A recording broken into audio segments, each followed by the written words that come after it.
Krievija ir ļoti labi attīstīta vispār tā tēma. Attīstība, coachings, modernis nosaukums, jā, izaugsmē. Un ļoti laba karikatūra, jā.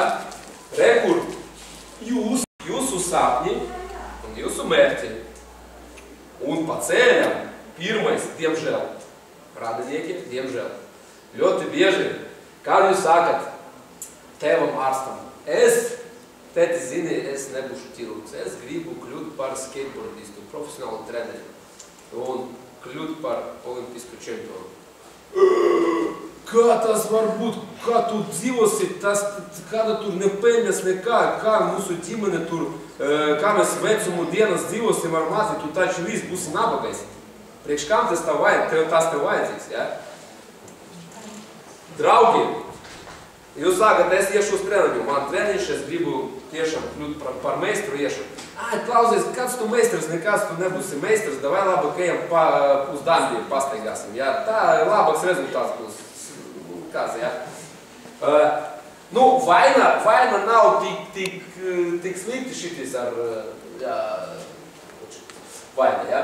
Vaina ir tā, ja es tagad iešu uz treniņu, mans draugs uz mani atbiežosies, labāk es tad neiešu uz treniņu, jā? Vai neiešu skolu, viņš atbiežosies, ka piedāvāja nobastot skolu, nenobastoja, viņš atbiežosies, jā? Sabiedrība šitā ar cirvi, jā? Taču vispār pieņemt sabiedrība nenodarboties ar skateboardu profesionāli.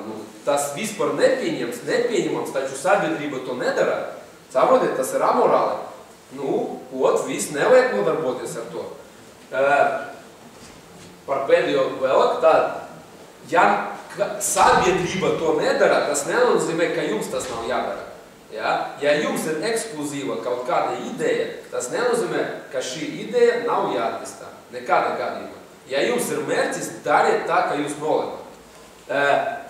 Par bailēm atsevišķi tās. Bailes ir vissliktākais, kas tiešām var jūs apturēt, jūsu lēmumu pieņemšanu. Vissliktākais.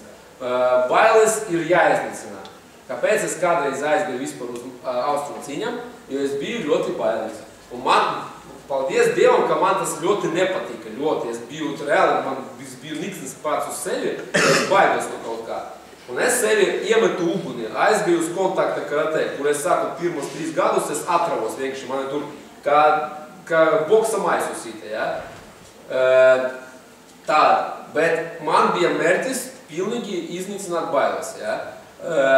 Protams, ka laiku pa laikam katram tās paradas tas bailes, bet tas nenozīmē, ka jāiet prom. Vienkārši, ja bailes paradas, vienalga jāiet uz priekšu. Tas ir ļoti labs rādītājs. Izdarīt, neizdarīt, baidos. Labāk tad darīt. Noteikti sanāks. Un šajā ziņā, protams, tādi sporta veidi, kā karate, viņi ir labi ar to, ka tu jau zini, kas ir, piemēram, sapīgi, ja?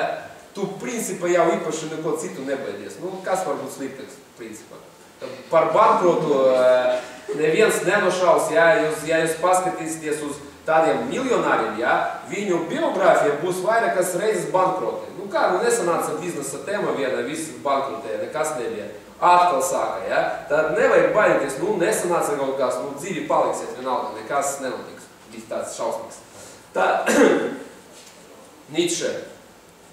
Viss, kas mani nenogalina, padara mani spēcīgāku. Tas ir tiešām ļoti labs teiciens. Nekas ar jums nenotiks, ja kaut kas nesanāks. Dzīvi paliksiet, pieredze būs un viss būs kārtībā. Nākamreiz šito nedarīsiet, zināsiet jau konkrētas, tādus akmeņus zem ūdens, kur nevajag klīst. Šitais ir noteikti no sporta, karate. Kamēr tu jūti sāpes, tas nozīmē, ka esi dzīves. Tiešām neapstrīdēsi šo teicienu. Kamēr tu jūti, ka kaut kas ir, tas nozīmē, ka dzīves, tu vari vēl visu mainīt, iet uz priekšu, vienalga. Nezinu, ko dariet, spēr soli priekšu, uz priekšu, jā. Tiešām, ja jūs stāvat un nezināt, izvēle ir, a lēmumu nevarat pieņemt. Pagružat sevi uz priekšu, izvēlēties kaut ko. Kaut ko izvēlēties un būs ok. Nevajag galvenais netaisīt soli atpakaļ, tas ir galvenais. Labāk nožēlot to, ko esi izdarījis, nekā to, ko neesi izdarījis. Tas ir tāds, ar šito jābūt uzmanīgam.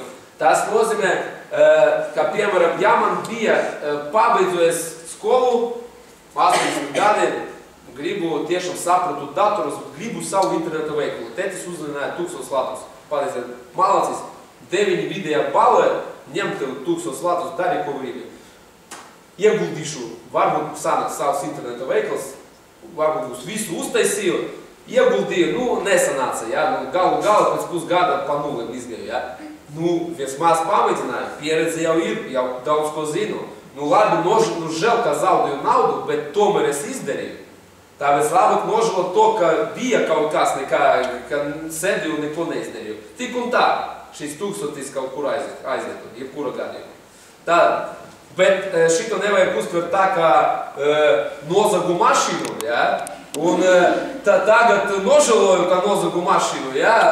Ja nenozagtu, tad nenožēloju, ja? Ne, nu, šito variantu iesaku neizmantot, ja?